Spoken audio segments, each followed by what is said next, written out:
Je suis très heureux de vous accueillir aujourd'hui à l'ambassade pour parler d'un sujet qui nous passionne tous, qui nous anime tous, à titre personnel, professionnel. Donc ce sujet, c'est la langue française. Donc langue française que la France et le Canada, bien sûr, ont en partage comme langue officielle, avec une trentaine d'autres pays. Comme vous le savez peut-être, si on considère toutes celles et tous ceux qui se considèrent comme francophones dans le monde, on a à peu près 300 millions de personnes sur 5 continents. Voilà. Et au sein de cette communauté francophone mondiale, on a une pluralité, une multiplicité d'usages du français,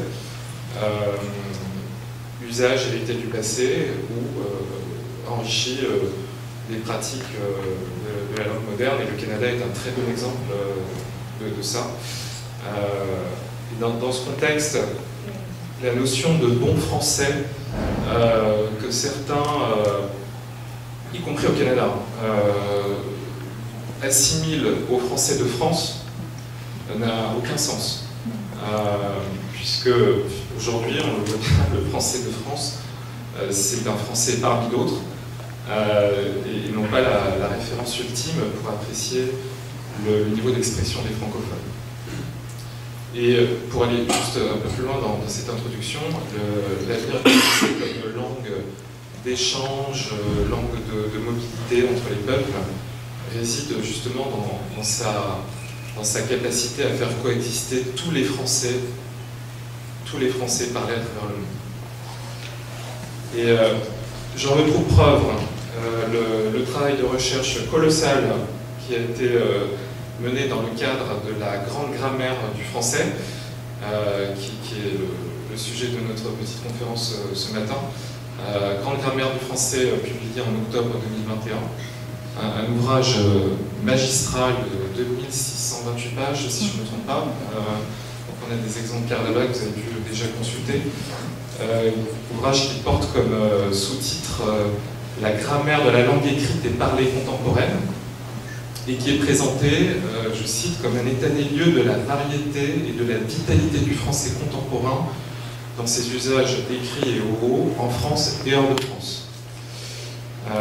Et c'est vrai que les ouvrages sur le français, jusqu'à présent, c'est vrai que ça se limitait quand même très souvent à la France, à l'Europe, à la Belgique et à la Suisse, alors que votre ouvrage est beaucoup plus ambitieux que cela, que ça s'appuie aussi sur, si je ne me trompe pas, sur 5000 exemples attestés, dont certains montrent à 1950, qui sont issus des grands corpus écrits et oraux, réunis par 59 linguistes de 32 universités et centres de recherche du monde entier.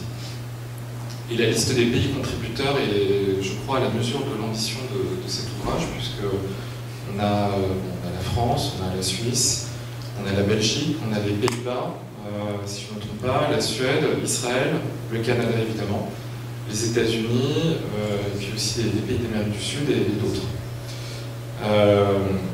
Et donc, dans ce cadre-là, et vous en parlerez beaucoup mieux que moi tout à l'heure, ont été étudiés des documents, à la fois des documents littéraires, des journaux, des revues, des publications sur les réseaux sociaux, des SMS, des chansons, des films, des sketchs, voilà. C'est tout ce qui fait la richesse de cet ouvrage. Alors on nous dit que les linguistes, pour cela, ont procédé à la manière des biologistes qui décrivent les poissons sans privilégier les plus beaux, ou à la manière des astrophysiciens qui observent les étoiles sans privilégier les plus proches. Donc cette grande grammaire, elle présente le français dans toute sa vitalité, tel qu'il s'écrit, tel qu'il se parle. Ça répond aussi à quelque chose qu'on ressent bien au Canada, ce sentiment d'insécurité linguistique, dans lequel peuvent se trouver certains locuteurs natifs ou de langue seconde qui ont une représentation parfois dépréciée de leur usage du français. Alors, je voudrais aussi donc rappeler que la Grande Grammaire a été initiée en 2002 sous l'égide du CNRS, dont je salue le représentant de l'antenne à Ottawa. Est-ce qu'il est là, Yann? Non, il n'est pas là depuis. Yann Matas, qui n'a pas pu venir, et aussi donc, sous l'égide de la DGLFLF, la Direction Générale à la Langue Française et aux Langues de France, qui est une direction rattachée au ministère de la Culture à Paris, avec le soutien de nombreux laboratoires de recherche et d'universités françaises. Donc la version papier que vous avez sans doute pu feuilleter, et que vous pourrez feuilleter à la fin de la séance, est complétée par une version numérique disponible sur Internet, avec pas mal de fonctionnalités. Je ne rentre pas dans les détails, mais vous pourrez la consulter facilement et la trouver facilement.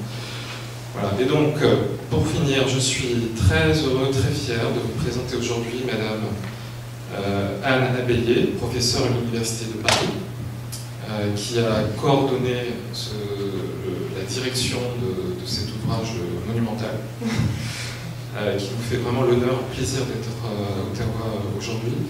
Et donc je comprends que vous avez fait ce travail en collaboration aussi avec votre collègue directrice de recherche honoraire au CNRS, Madame Danielle Godard, qui n'a pas pu se joindre, n'a pas pu faire le déplacement à Ottawa. Donc Madame Abbayer, nous avons hâte de vous écouter, de vous entendre sur ce magnifique projet que vous avez surmené à bien. Je crois que ça a pris 20 ans de travail dessus acharné, mais vous en parlerez vous-même. Et donc je suis aussi ravi, afin de pouvoir apporter un éclairage vraiment aussi sur la partie canadienne qui nous intéresse particulièrement, sur le corpus canadien, qui occupe une place importante dans les exemples qui ont servi à l'élaboration de cette grande grammaire. Donc je suis vraiment ravi aussi d'accueillir Madame Shana Poplak, professeure à l'Université d'Ottawa, université qui est un partenaire majeur pour cette ambassade et qu'on reçoit presque chaque semaine dans les événements. Donc merci Madame Poplak d'être là. Je sais que vous êtes penché plus précisément sur le cas du français pratiqué dans la région d'Ottawa-Hull. Vous en parlerez aussi.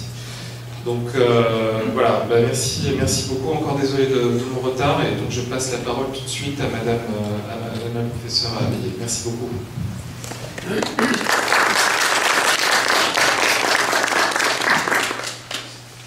Donc, bonjour à tous et à toutes, merci pour cette présentation.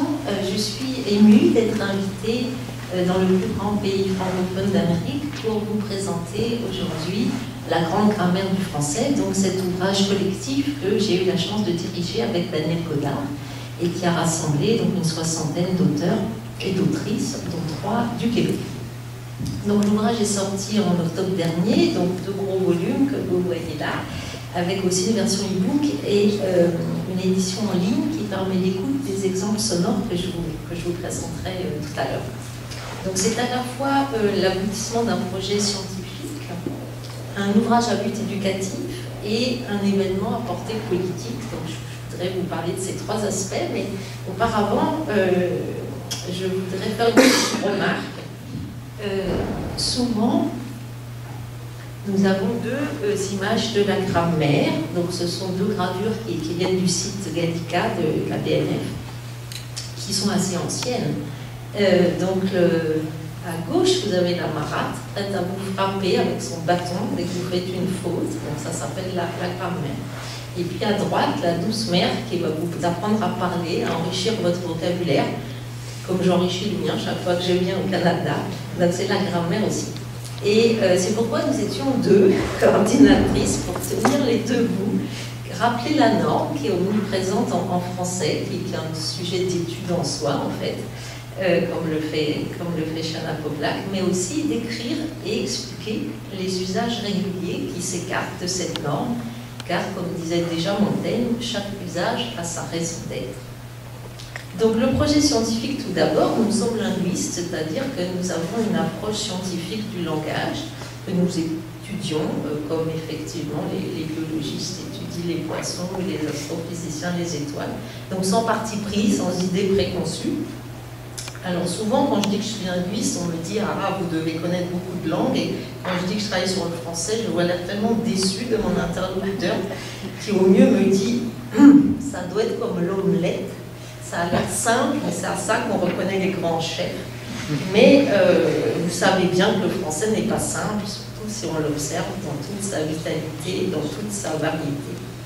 Alors pourquoi une nouvelle grammaire du français? Depuis les messieurs de Port-Royal jusqu'à Crevis, en passant par la Somme de Damourette et Pichon, les grammaires savantes ne manquent pas. Mais elles ne concernent pas le français d'aujourd'hui et elles se limitent au français de France ou d'Europe.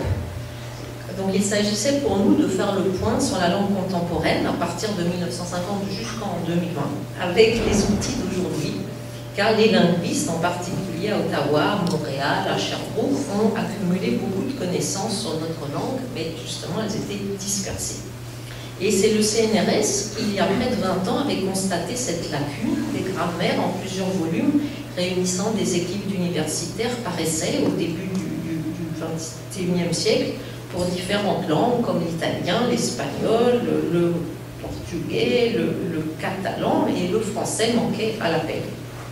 Donc avec Daniel Godard et quelques collègues de Nanterre, nous avons constitué un cahier des charges et réuni une équipe internationale donc de tous ces pays qui ont été cités tout à l'heure, et donc nous les avons réunis car ils étaient spécialistes de différents domaines.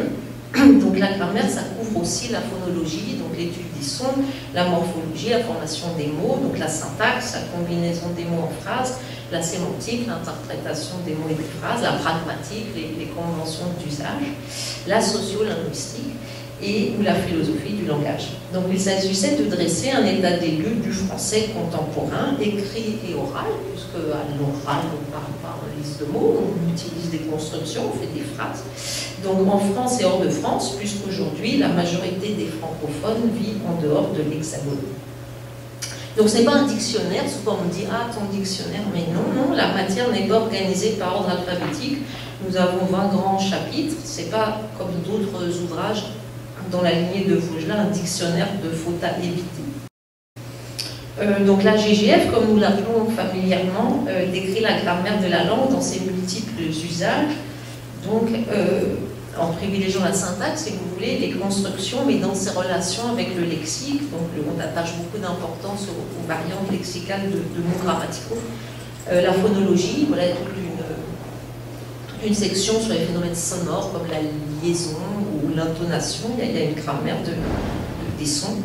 La sémantique et le discours, donc dans un cadre unifié, c'était un peu un défi d'avoir quelque chose de totalement cohérent.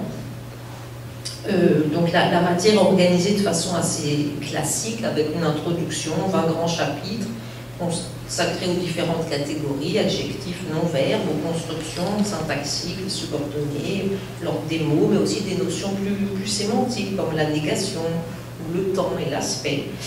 Et aussi aux relations entre phrases, donc la structure des discours, il y a une grammaire du discours, et puis donc les phénomènes sonores, sans oublier la ponctuation et les écritures numériques, donc qui renouvellent aussi nos habitudes en termes de ponctuation.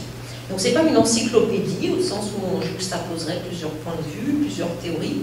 Nous avons fait des choix et tout est rédigé dans un cadre unique, avec une grande unité de style et de méthode, puisqu'à chaque fois il s'agit d'illustrer ou de documenter les constructions dans leurs usages écrits, oraux et écrits soignés ou écrits édités, et puis écrits plus spontanés sur Internet, en France et hors de France. Donc notre cadre est assez classique, avec des natures et des fonctions, donc des catégories syntaxiques qui permettent à chaque mot de se combiner entre eux en groupe plus large. Voilà ce qu'on appelle des syntagmes, et ces syntagmes sont eux-mêmes mis en relation par ce qu'on appelle des fonctions grammaticales, donc autour d'un adjectif. Comme content, vous pouvez faire un groupe très content, et ce groupe peut être épithète, un élève très content, ou attribut, il est très content. Donc c'est un ouvrage scientifique, car observer l'usage, c'est pas évident, il ne suffit pas de noter telle ou telle phrase entendue à la volée. C'est le métier des linguistes de savoir si tel mot, telle construction est rare ou fréquent, ancien ou nouveau. C'est un travail scientifique. Il s'agit d'identifier des emplois et de les quantifier, Si vous cherchez la place de l'adjectif épithète, est-ce qu'il est plus souvent après le nom ou avant le nom, comme en anglais? C'est pas évident, même avec Google. Voilà, il faut des bases de données. Et nous avons pu nous appuyer sur de grosses bases de données constituées par des linguistes et des informaticiens depuis les années 70-80, où on peut chercher directement voilà, les adjectifs épithètes, par exemple. Donc, voir s'ils sont avant ou après le nom, et ça dépend en fait des sous-classes d'adjectifs.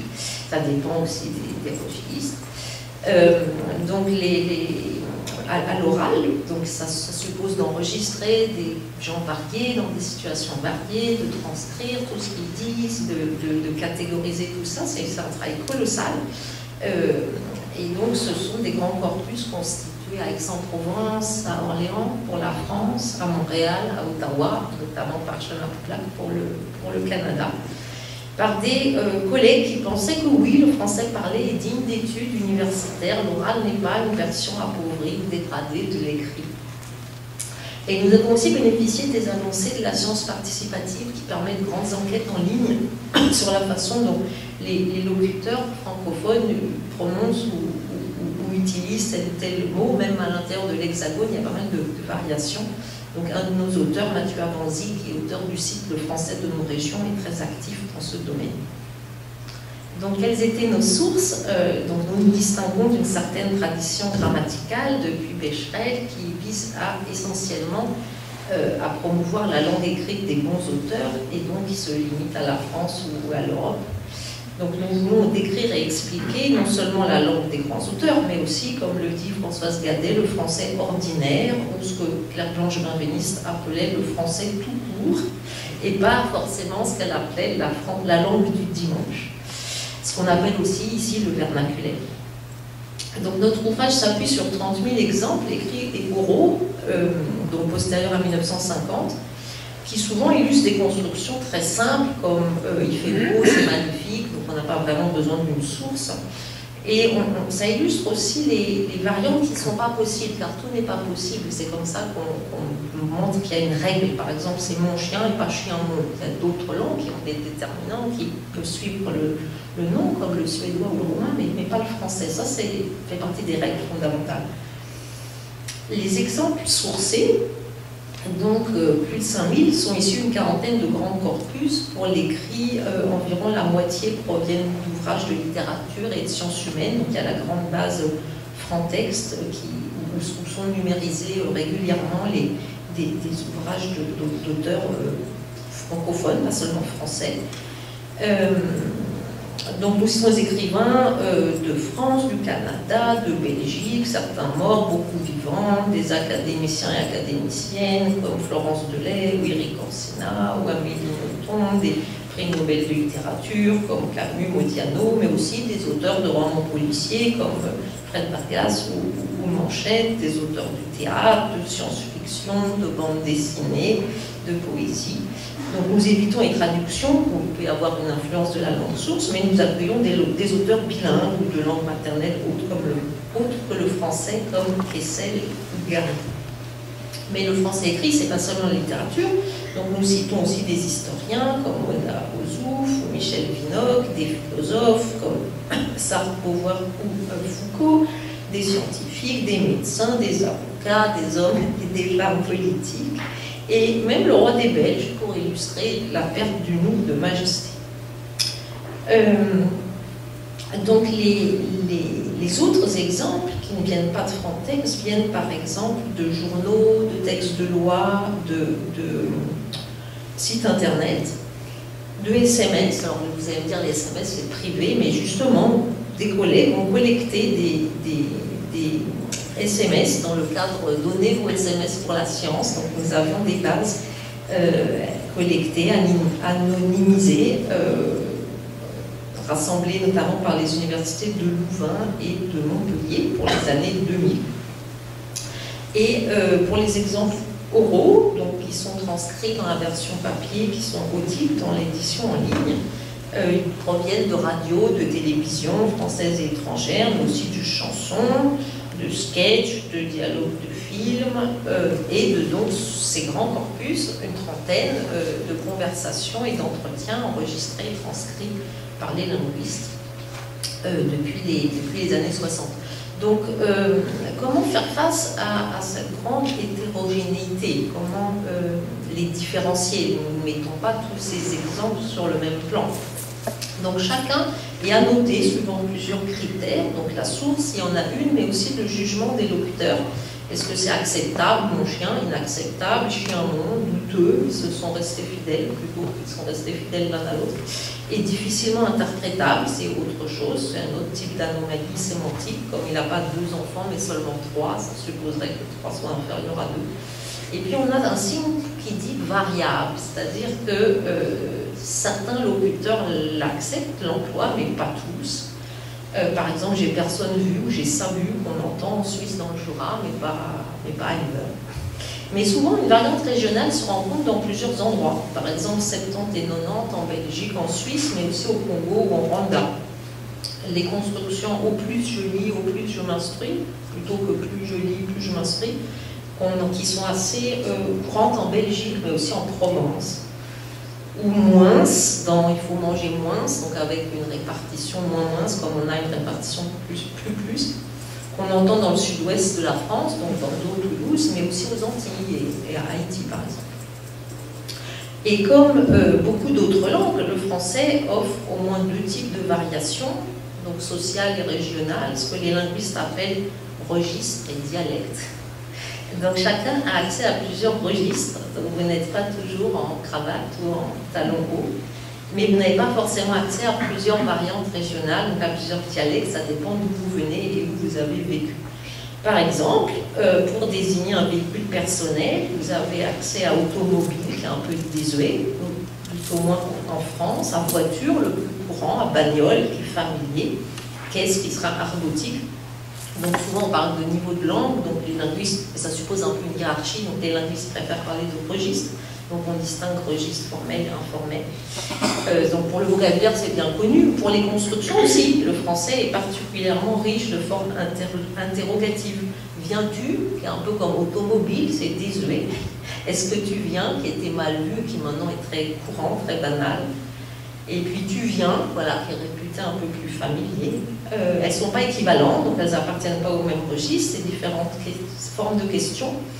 Et elles ne sont pas tout à fait le même emploi. Par exemple, pour une question de confirmation, si vous voulez ajouter n'est-ce pas, vous êtes obligé d'utiliser la forme tu viens, n'est-ce pas. Vous ne pouvez pas dire est-ce que tu viens, n'est-ce pas, viens-tu, n'est-ce pas. Voilà, il y a des choses qui ne sont pas possibles. Donc ça fait partie de la grammaire de l'interrogatif, de connaître toutes ces subtilités. Et donc pour la version régionale, toujours pour le véhicule personnel, au Québec, on a le char ou le bazou, et pour la question en as-tu bien dessus, avec cette particule dessus qui accompagne les interrogatifs ou les exclamatives, mais effectivement pas n'importe quel interrogatif. Mais si vous n'êtes jamais venu au Canada, vous ne la connaissez pas. Donc ces 2 types de variations sont souvent mieux acceptés pour les mots, pour les constructions, en tout cas mieux documentés par le régionalisme pour les mots, alors que pour les constructions, les variantes sont souvent considérées comme des fautes. Et c'est là qu'intervient un autre type de notation. Donc nous indiquons quand ces exemples, quand les exemples sont stigmatisés, c'est-à-dire qu'il y a une norme qui les condamne, une norme qu'on apprend à l'école ou non, qui est écrite sur dans certains ouvrages ou non. Donc il y a ce poids de la norme.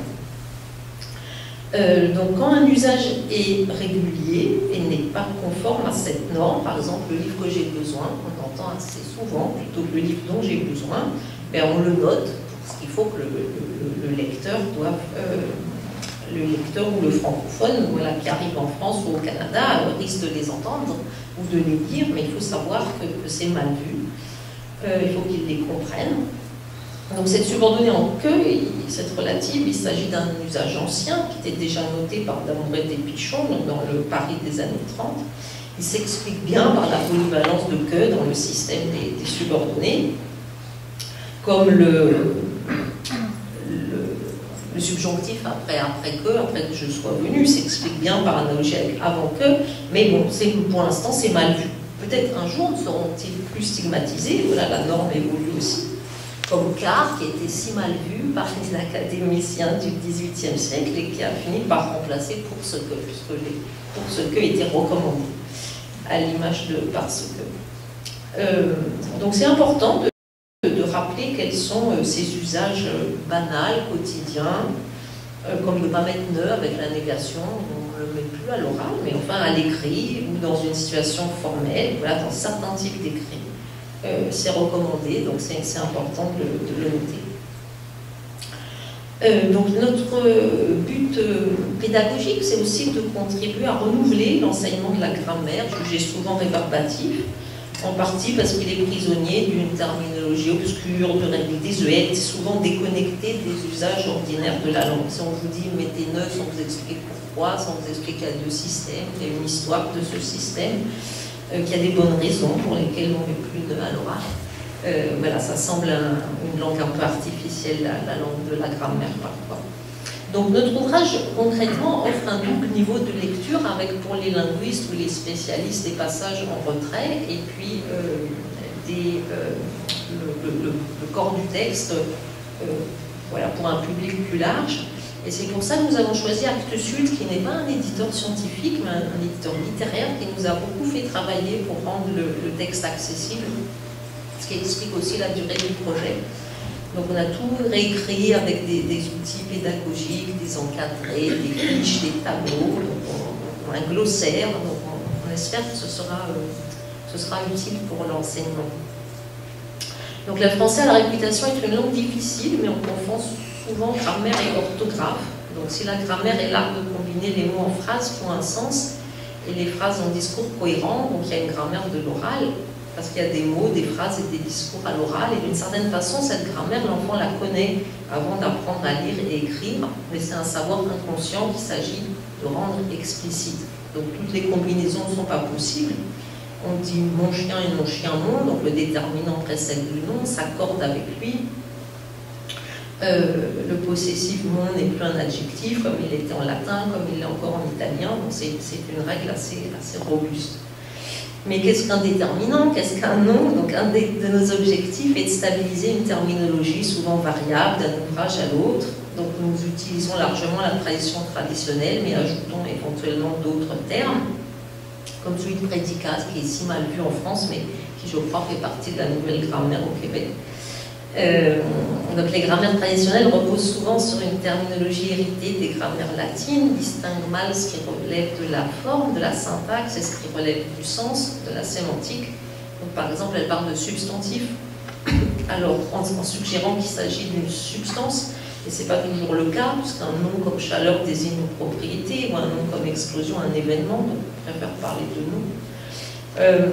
Donc même si on réutilise la plupart des termes traditionnels, on essaye de redéfinir leur contenu, ce qu'elles désignent, avec des critères robustes que chacun peut s'approprier. Donc d'abord, qu'est-ce qu'un mot? Donc bien que et un mot, même s'il n'est pas soudé, donc c'est un subordonnant, mais avant que, non. C'est deux mots, puisqu'on peut insérer un adverbe avant justement. Donc le fait qu'il y ait un espace, une espace ou non n'est pas forcément un guide suffisant pour savoir si une séquence forme un mot ou plusieurs mots.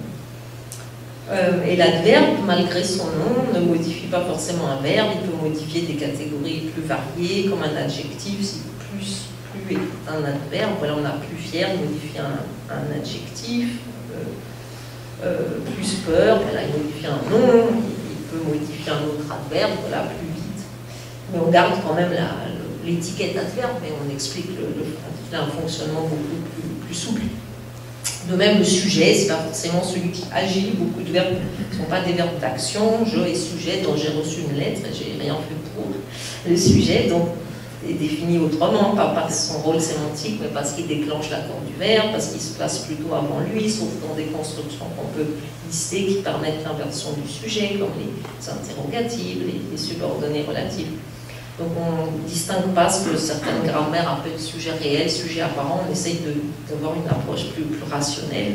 Ce sont des sujets ou compléments, donc il est arrivé des paquets, il est sujet, puisque le verbe est au singulier, des paquets compléments. Et donc on essaye aussi, enfin, on est conduit aussi à revoir un peu certaines notions ou à les redéfinir. Par exemple,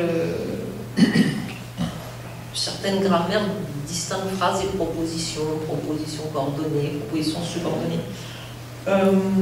Souvent, les mêmes formes de phrases peuvent être indépendantes ou subordonnées. Par exemple, qui vient, je me demande qui vient, ou qui viennent, ou je voudrais qu'ils viennent.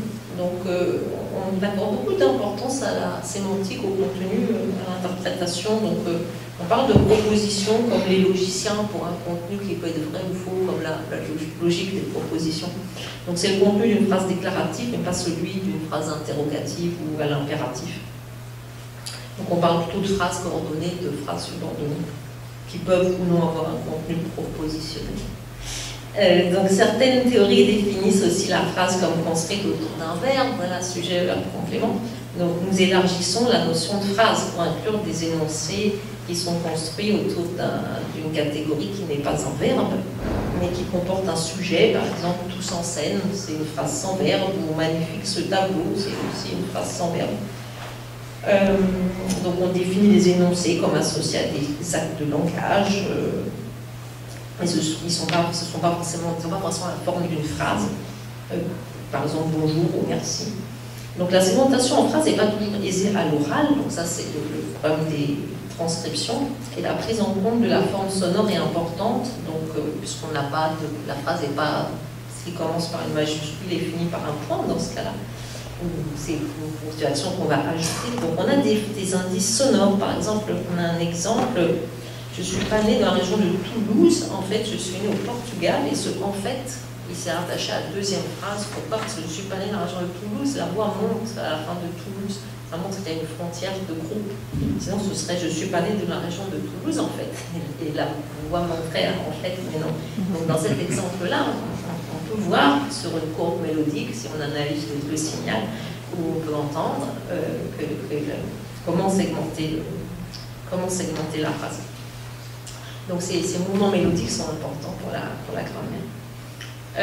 Et c'est pourquoi aussi on fait entendre les sons dans la version en ligne, que j'espère pouvoir vous faire entendre tout à l'heure. Et c'est en ce sens qu'on dit c'est une grammaire parlante qui vous parle. Alors certaines règles sont quand même à revoir. Et par exemple, la prise en compte de l'oral et de la variation nous conduit à de nouvelles analyses. Par exemple, pour la négation, ne est en diminution constante dans les phrases négatives depuis au moins le 19e siècle. Il a quasiment disparu à l'oral au Québec, d'après ce qu'on voit dans les corpus, et il est à peu près à 10 ou 15% en région parisienne à l'oral et pas davantage sur Internet. Donc son omission est tellement courante qu'il est difficile de la considérer comme une faute. Elle s'explique par l'évolution de la langue. Donc en ancien français, ne suffisait à exprimer la négation, puis c'est accompagné, vous pouvez dire je ne bois, je ne mange, mais puis c'est accompagné de pas, rien ou jamais. Et maintenant, ce sont eux qui sont devenus négatifs. Ils suffisent dans une phrase sans verbe, pas un chat, personne à l'horizon.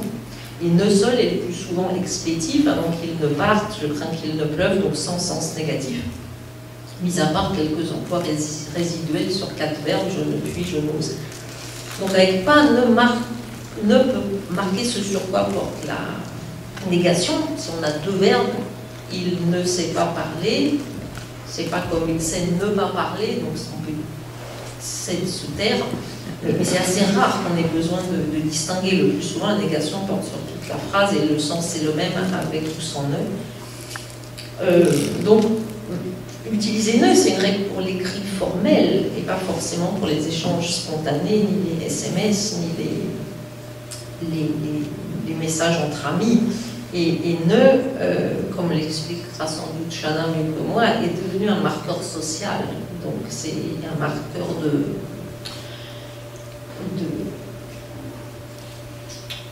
bien parler dans un registre soutenu. Donc on le met dans le genre de circonstances où on porte une cravate, mais si on le met, c'est pas une faute, ça reste du français. Alors, une autre règle qui pose problème, une règle à revoir, disons, c'est l'accord du participe passé. Donc c'est une règle récente, en fait, qui est formulée au XVIe, XVIIe siècle. avec des variantes. Par exemple, Vaugelas n'appliquait pas avec un sujet inversé, hein, les lettres qu'a écrit mon frère, alors que les lettres que mon frère a écrites, Molière n'utilisait pas du tout dans ses pièces. On dit parfois qu'elle vient d'italien, mais en italien c'est plus simple parce qu'on l'entend et ne concerne que les pronoms personnels et pas les relatifs, les interrogatifs, etc. Donc on explique tous les sous-cas, les verbes réfléchis, les verbes impersonnels, on explique tout le labyrinthe de cet accord à l'écrit, mais on observe quand même qu'on ne l'entend plus et que ce type d'accord est en voie de disparition, même à l'écrit. Donc comme l'écrit Paul Capot, le pluriel ne s'entend pas à l'oral, sauf liaison. Les participes féminins audibles sont très peu nombreux, dit, dites, fait, faites, voilà, une vingtaine, une trentaine. Et même au Québec, on prononce le T final, ben on le prononce aux deux genres, faites, faites. Donc voilà, on n'entend plus non plus l'accord. Pour les verbes intransitifs avec être, donc là la règle est plus simple, on accorde avec le sujet, mais on l'entend seulement avec mourir. Donc par conséquent, la marque orale de féminin est rarement produite au temps composé, la forme au masculin singulier qui est la plus habituelle tend à se généraliser. Donc cet accord devient une question purement orthographique qu'on apprend à l'école, qu'on n'emploie pas spontanément. Tout le monde se souvient d'avoir appris la règle ou les règles, mais personne ne l'applique. Les réformes qui depuis 1901 recommandaient de tolérer le non-accord avec avoir, comme avec laisser faire, elles n'ont pas été appliquées malgré les recommandations du Conseil de la langue française de Belgique, de la Fédération internationale des professeurs français, du CIF. Donc on peut se demander, voilà, si le temps passé à employer cet accord ne serait pas mieux employé à enseigner autre chose. Des règles plus générales, par exemple l'accord du sujet et du verbe ou de l'auxiliaire. On constate des problèmes de compréhension, par exemple en cas de sujet inversé, quelle est la température, qui sont ces gens, voilà, où est le sujet, où est le complément. Les mots les plus fréquents du français, qui sont les déterminants ou les prépositions, qui sont fondamentaux pour l'interprétation. Si vous n'en mettez pas ou si vous en mettez un autre, ça n'a pas du tout le même sens. On s'aperçoit que beaucoup de jeunes français, docteurs, ingénieurs, ignorent complètement ce que c'est qu'un déterminant ou une préposition. Par contre, ils se souviennent de la règle du participe passé. C'est un petit peu disproportionné. Alors, l'accord de sujet-verbe, je vais vous embêter un peu avec ça, il est très général, on le retrouve dans beaucoup de langues. Il n'est pas aussi simple qu'on pourrait croire. Il se fait en nombre et en personne, donc je vais, ils vont, mais seulement en nombre pour le sujet inversé. Le verbe reste à la troisième personne. C'est ma mère et moi allons dans ce parc, donc il y a un accord en personne, deuxième personne du pluriel, mais c'est un parc où vont ma mère et moi, pas un parc où allons ma mère et moi. Donc on a une citation de Simone de Beauvoir, voilà une association que préside Michel Gris et moi-même, pas que présidons, donc avec le sujet inversé n'a pas toutes les propriétés du sujet avant le verbe. En cas de sujet complexe également, il n'y a pas une règle unique, comme on le note, une dizaine de personnes viendront, les deux sont possibles. Il y a peu d'accords obligatoires, on a plutôt des préférences ou des tendances, donc on peut avoir des statistiques pour compter tout ça. Par exemple, en cas de coordination, avec et, on apprend que c'est le pluriel, mais avec ou, Luc ou Paul viendront, on a vraiment le choix. Et c'est le cas avec la plupart des conjonctions. Luc comme Paul viendront. Luc ainsi que Paul viendront. Je ne pense pas que Luc ni Paul ne viendront. Donc il y a vraiment une grande souplesse de la langue. Comme pour l'accord du déterminant aussi, quand on a deux noms coordonnés, et vous dites vos noms et prénoms, ou votre nom et prénom, bah vous dites les deux en fait. Donc la langue est pas seulement un objet culturel et social, c'est aussi un objet mental. On intériorise en fait ces variantes, on intériorise et elle offre la même plasticité que le cerveau humain. Donc nous accordons aussi beaucoup de place à la sémantique, aux possibilités d'interprétation, souvent multiples d'un mot ou d'un énoncé. Par exemple, le mot comme, qui est très fréquent, il peut introduire une comparative, j'ai fait comme toi, une exclamative, comme il fait beau, une subordonnée de temps, comme quand je suis sortie, il pleuvait, subordonnée de cause, comme j'avais le temps, je suis passée devoir, être un acteur d'approximation, il était comme fou, donc ça c'est vraiment des choses fondamentales qui ne posent pas de problème d'orthographe particulier et qui nous semblent importants à mettre au jour.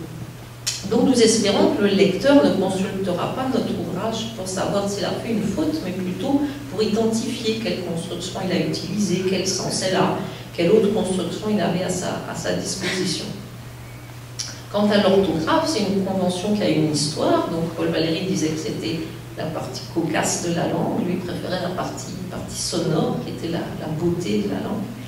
Donc elle a été régulièrement mise à jour jusqu'au XIXe siècle, et tout s'est arrêté en 1835, sauf donc, les rectifications de 1990, qui étaient timides, mais que nous appliquons, puisqu'elles ont été approuvées par les gouvernements de plusieurs pays, dont la France et la Belgique.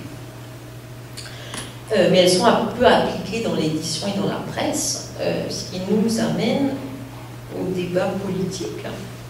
Donc la portée politique d'un tel ouvrage, c'est un aspect dont nous n'étions pas forcément conscientes au départ. Il nous semblait qu'à décrire, expliquer les usages sans les juger, sans les critiquer, nous faisions notre travail de linguiste, de scientifique, observer et comprendre.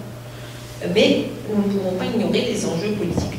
Même si nous couvrons moins d'un siècle, donc 70 ans, depuis 1950, comment évolue le français? Est-ce qu'il est déclinant, dégradé, comme le prétendent certains?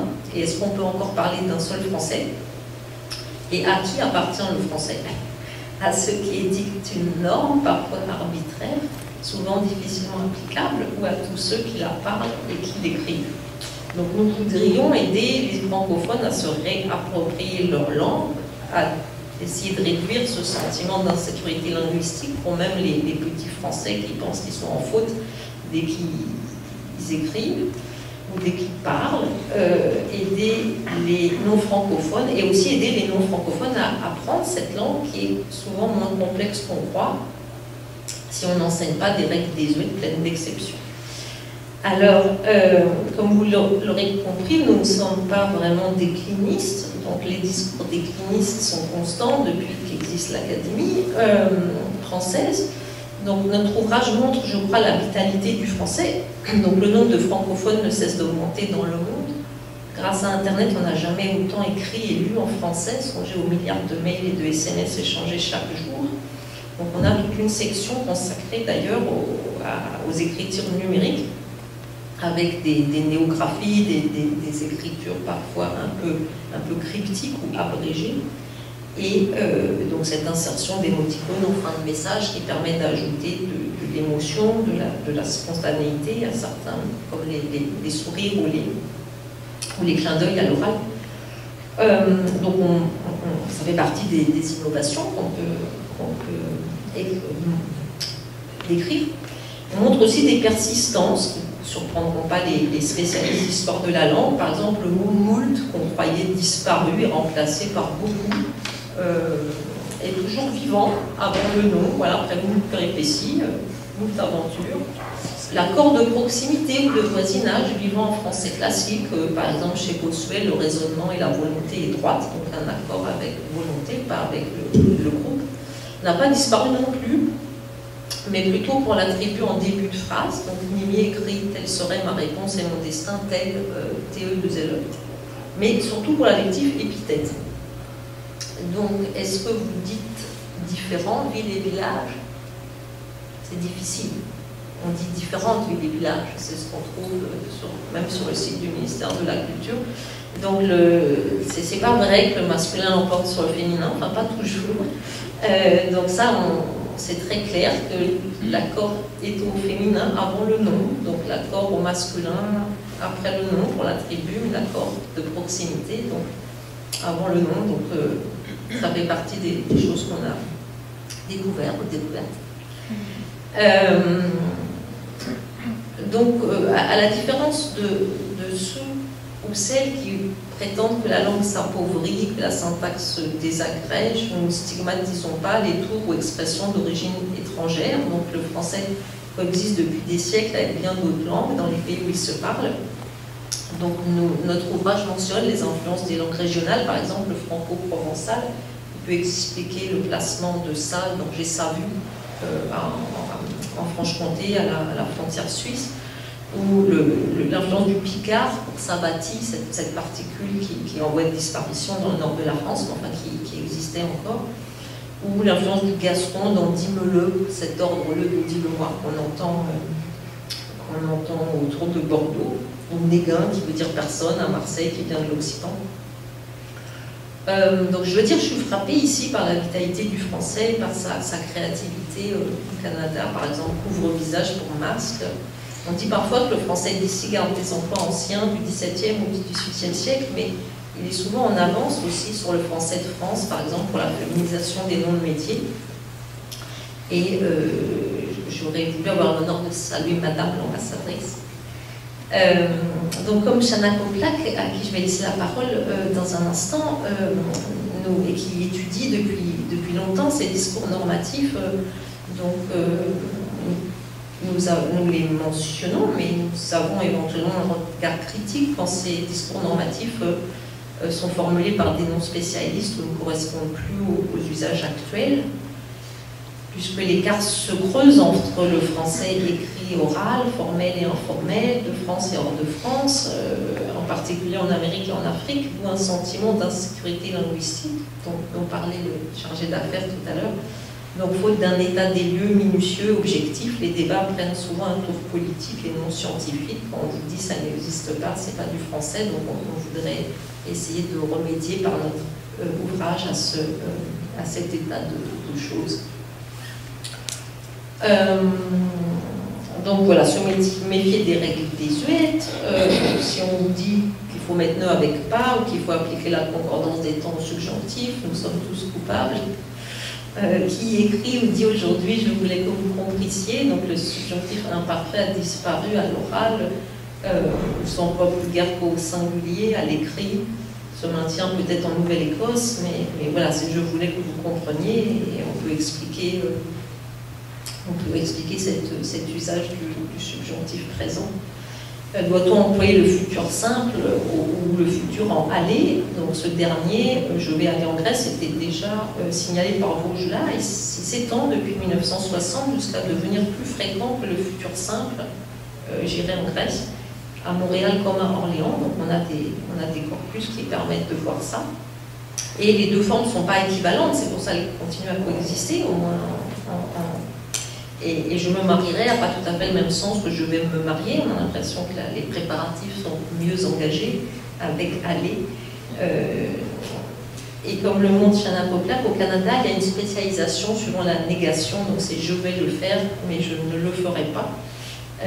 Et donc c'est pas vraiment une histoire de proche ou lointain. C'est un autre paramètre. Et ça c'est des études minutieuses.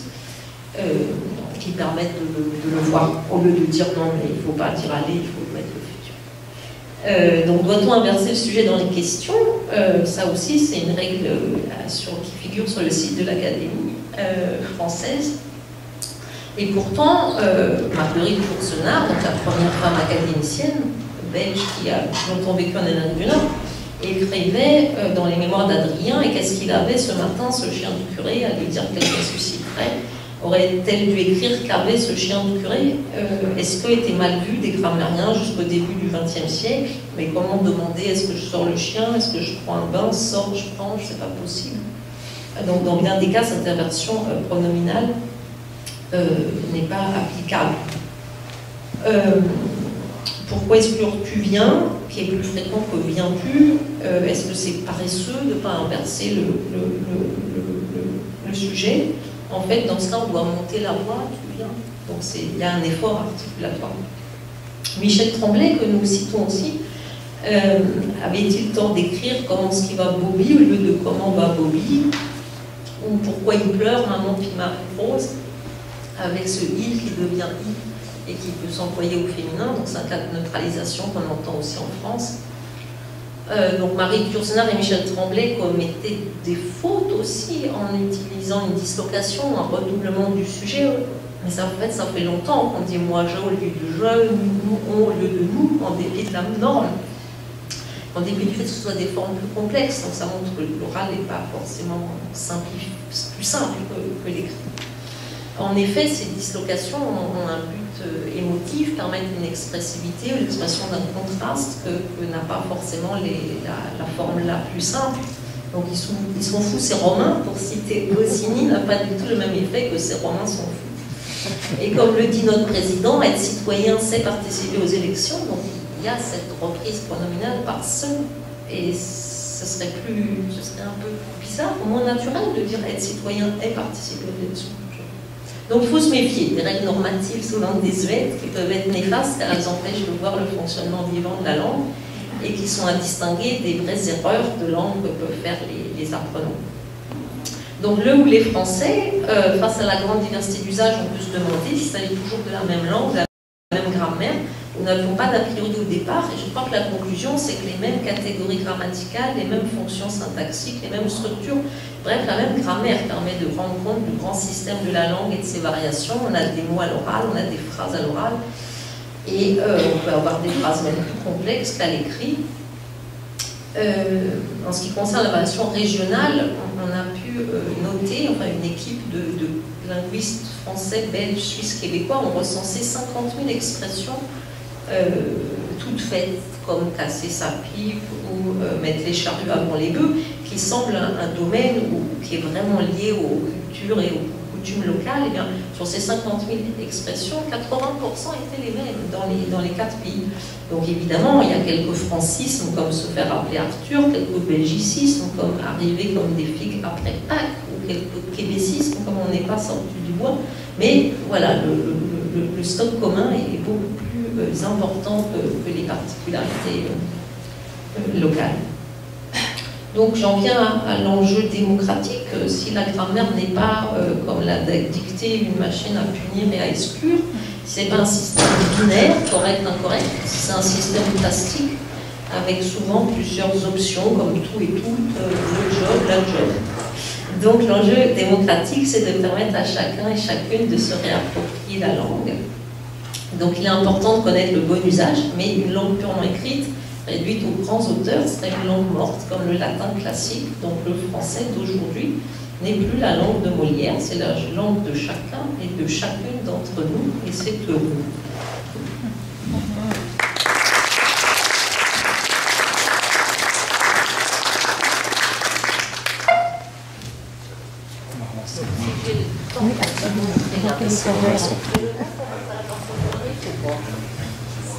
Bon, pas le temps. Donc je vous encourage à aller sur le site grandegrammaire-français.com où vous verrez, je vais le projeter pendant que... Je vais le projeter. Je laisse donc la parole à Justine.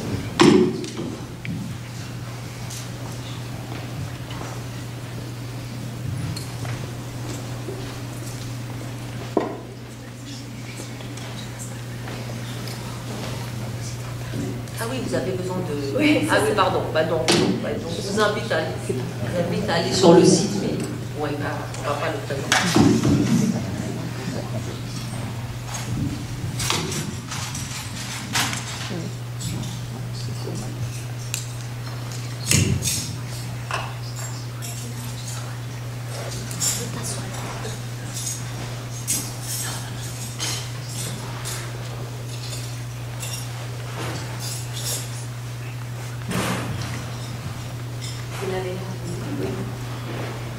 Merci beaucoup pour cette présentation, Anne. Je suis vraiment bouche bée devant le travail énorme qu'il a fallu pour mettre la GGF au monde. Et je vous en félicite sincèrement, vous et les co-auteurs.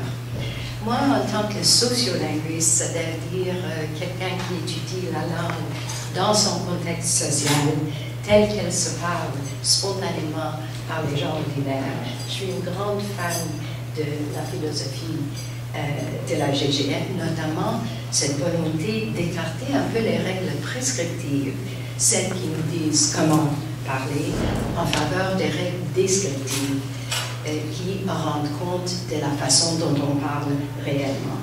Et cette approche-là, comme on le sait trop bien, est ultra rare chez les grammaires françaises. Et ça, c'est vraiment dommage, D'abord parce qu'il y a un gouffre béant entre ce qu'on désigne comme français standard et le français qu'on parle, et ensuite parce que la tension qui en résulte mène à l'insécurité linguistique, comme ça a été mentionné, chez plein de francophones. Et je dois dire que je suis donc très fière que notre français local figure dans la GGF.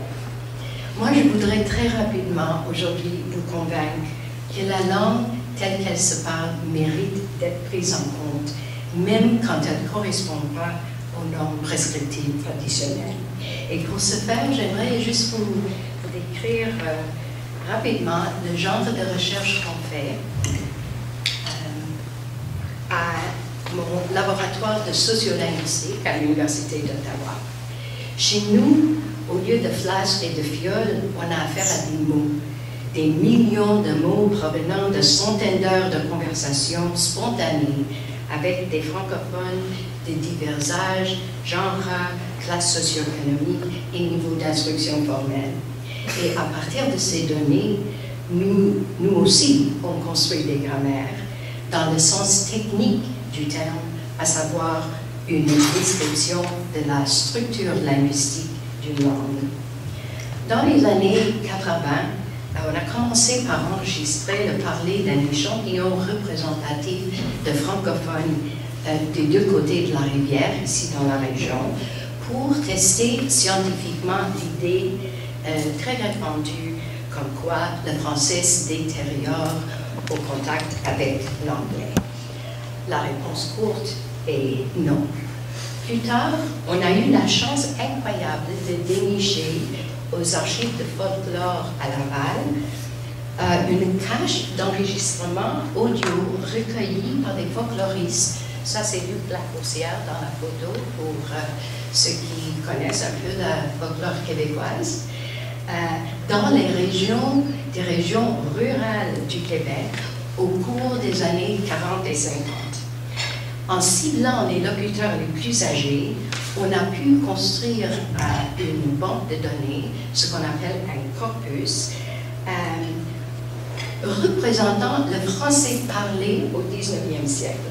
Et ça nous sert de point de repère pour situer nos usages contemporains. Et un nouvel échantillon d'enregistrement a été rajouté ici à Gatineau il y a juste quelques années. Ensemble, ces corpus comprennent plus de 300 locuteurs et 4 millions de mots.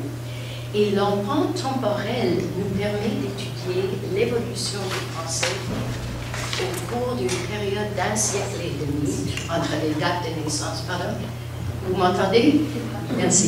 Entre les dates de naissance des locuteurs les plus vieux et les plus jeunes.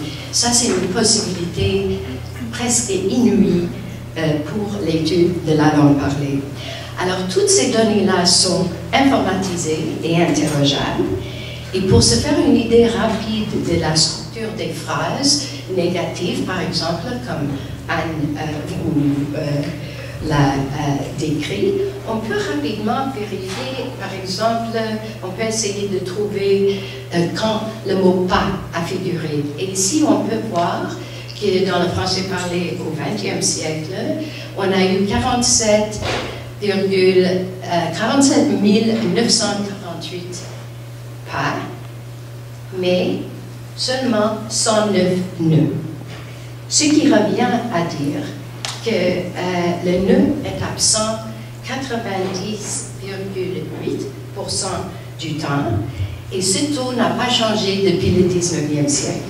C'est donc clair, comme Anne l'a dit, que ce n'est pas le nœud qui véhicule la notion de négation, ne serait-ce que par son extrême rareté. Alors, quelle est donc ça fonctionne? Comme vous l'avez mentionné, on avait découvert qu'il est réservé au thème de conversation formelle, comme quand on parle de la religion, des discours moralisateurs, etc. Et sa force stylistique est si grande qu'un seul nœud suffit pour véhiculer le sens d'un registre soigné, comme vous pouvez l'entendre par cet extrait d'une enseignante de français de la région de Gatineau. Oh, pardon, monsieur.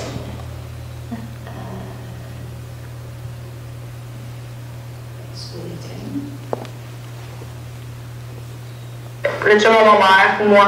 Non, pardon. Ok, c'est disparu. Ok, croyez-moi.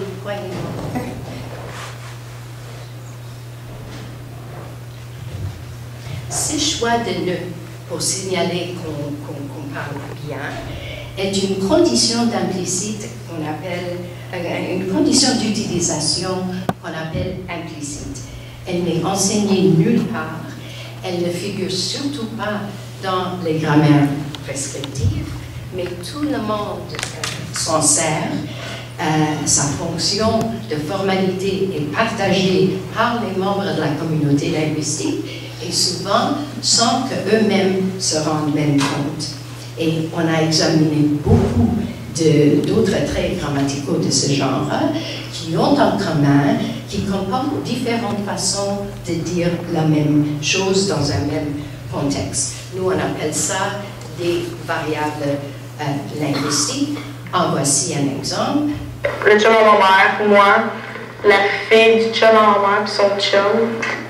Croyez-le ou non, l'alternance entre A et 2 n'est pas aléatoire, mais tout comme dans les grammaires prescriptives, il est gouverné par des règles, bien qu'elles soient implicites. Ensemble, ces règles constituent une grammaire alternative qu'on appelle la grammaire communautaire.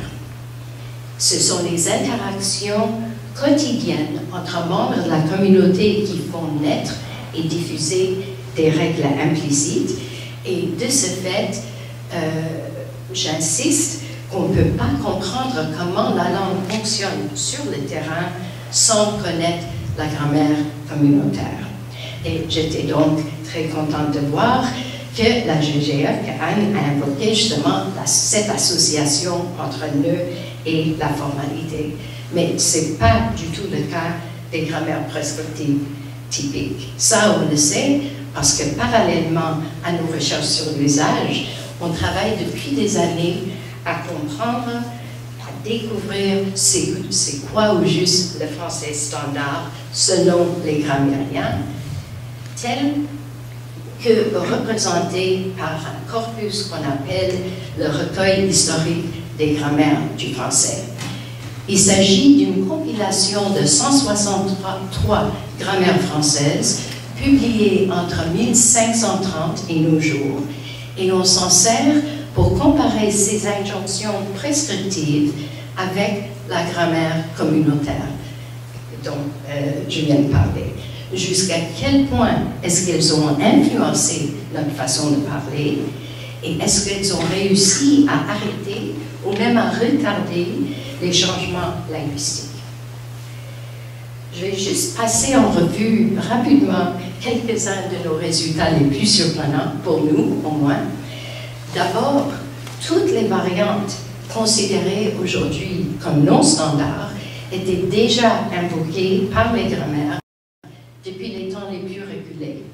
Elles ne sont pas le fruit de changements récents, comme beaucoup le prétendent, et ils ne sont surtout pas des canadianismes. À titre d'exemple, l'hésitation pervasive entre être et avoir avec certains verbes dans les temps composés a déjà été signalée par le grammairien Bourse en 1675. Mais, chose étonnante, on a découvert beaucoup de désaccords entre grammairiens sur ce qu'il faut prescrire et ce qu'il faut éviter. Et même là où il y a un certain consensus sur les variantes à interdire, aucune d'elles n'est disparue de la communauté de la grammaire communautaire, loin de là.